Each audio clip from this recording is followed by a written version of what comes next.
Good morning. Welcome to my yard. I'm glad you guys could come.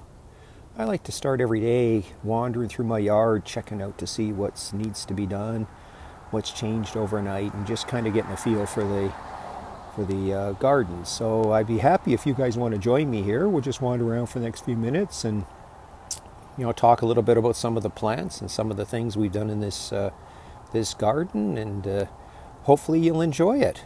We'll start over here at one of the beds here, so we'll wander over and I'll just give you a little bit of an overview of my yard, and then we'll start dealing with one of the beds.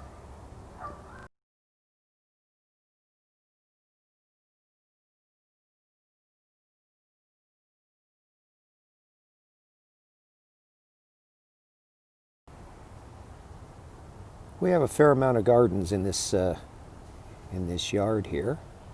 Some of them are new, some of them are a little bit older, and each of them have a little bit of something to offer. So I want to start with this one here. This is what we call our edible bed, or our circle bed. This one went in late last year. We dug out the area, set up the soil, and planted all our flowers and plants this year in it.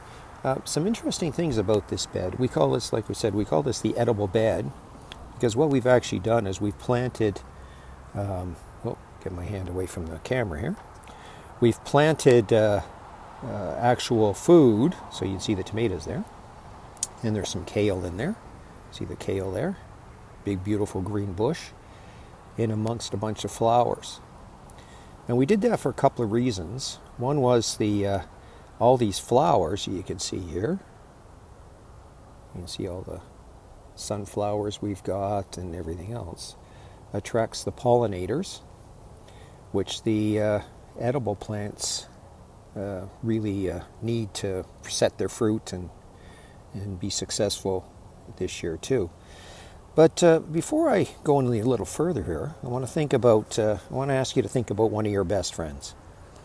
So they're probably your best friend because they help you out and you help them out, and they're fun to be with, and you can count on them whenever there's something going on. So let's just look at this kale for a second here.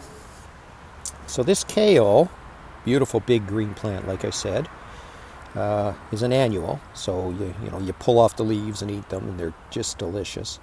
The kale attracts cabbage moths. And they're little white butterfly-like, or little moths, little white butterflies that come along, and they lay their eggs on the underside of the leaves, and then the eggs hatch into larvae, and the larvae just love eating these leaves. So you'll see some kale plants have holes all through the leaves, and I'll show you one of those in our yard in a little while. This one's in pretty good shape. And the reason this one is in such good shape is because it's planted right next to the tomatoes.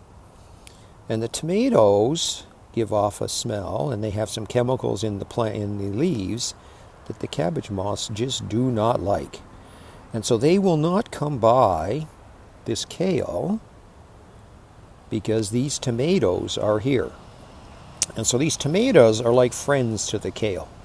They're giving off a scent, they're giving off some chemicals that the cabbage moth just doesn't like, and so this kale can grow without any fear of being attacked by a cabbage moth. Now, so that's one of the reasons why we planted these things in here so close, is to try to do this, what's called companion planting, or give plant friends to some of the plants. And you can see the tomatoes, you can see some of them in there, are doing quite well in this bed because it's well in the middle of the yard with a lot of sun. So let's also look at this one rose bush we've got here. So we planted this rose bush in here. This is a new rose bush this year. Like I said, it's a brand new bed, and it's doing very well. And we planted it up next to these onions. You can see the onions here, just a few onions up against the side of the rose bush. And what the onions do is they give off a scent and a smell that protects this rose bush from an insect called the rose sawfly.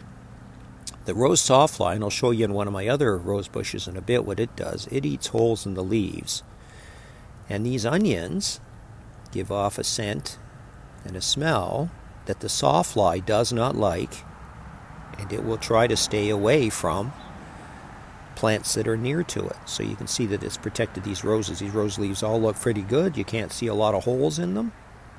And that's a sign that this bush has not been visited very much by the rose sawfly.